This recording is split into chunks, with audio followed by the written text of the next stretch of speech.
My name is David Rodricks. I'm an orthopedic surgeon with Orthopedic Institute and Brielle Orthopedics. I grew up in South Jersey.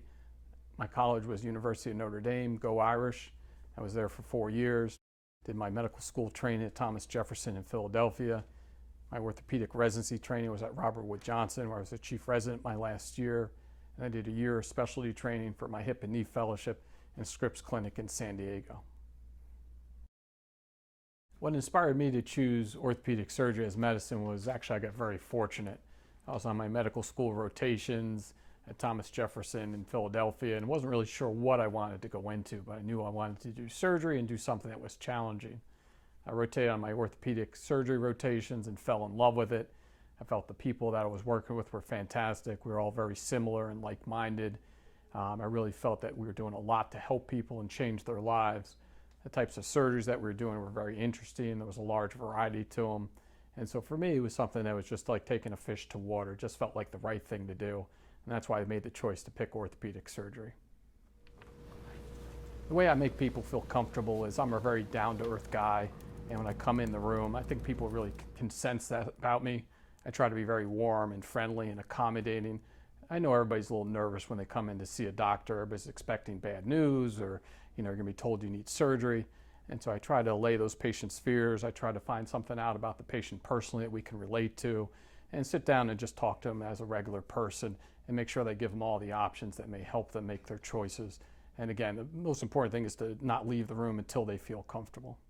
My role model in this field of medicine, I usually use my father for this. He's an anesthesiologist and again, he's been doing it a long time, still working at 82 years of age where he works 2 days a week. But very down to earth, very humble guy, very nice and unassuming, and that's really my role model in medicine. I was pretty fortunate never to sustain a real severe orthopedic injury as a child.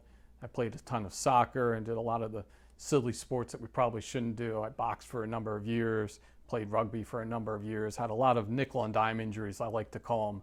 No real severe injuries, but spent enough time in the doctor's offices and orthopedic offices with sprains, little broken bones here and there. Fortunately, like I said, my injuries, weren't too bad as a child. My worst injury was more as an adult when I was hit by a car and had a few broken bones in my foot and ankle on the right side in a parking lot. So it definitely taught me that, listen, the pain is real and what our patients struggle and go through is something you really have to respect and take seriously. My greatest patient success story, there's been a few of them fortunately, but the one I remember the most just because it always brings a smile on my face was I had a 55-year-old male come to see me with 2 really severely degenerative hips. We did both hip replacements at the same time and he did fantastic, made a great recovery, and he comes to see me about 2-3 months after the surgery with a funny story for me. He's like, "Doc, how I'm doing well was that I'm walking around my house and feeling pretty good and my son started talking back and acting fresh to me and I chased him and I was actually able to catch him. And my 13-year-old son was so surprised I was able to catch him that he didn't even know what to do. And he just said, 'Dad, you caught me.' And they both started hugging each other and crying. So it's a story I always remember that makes me feel good that we really changed people's lives."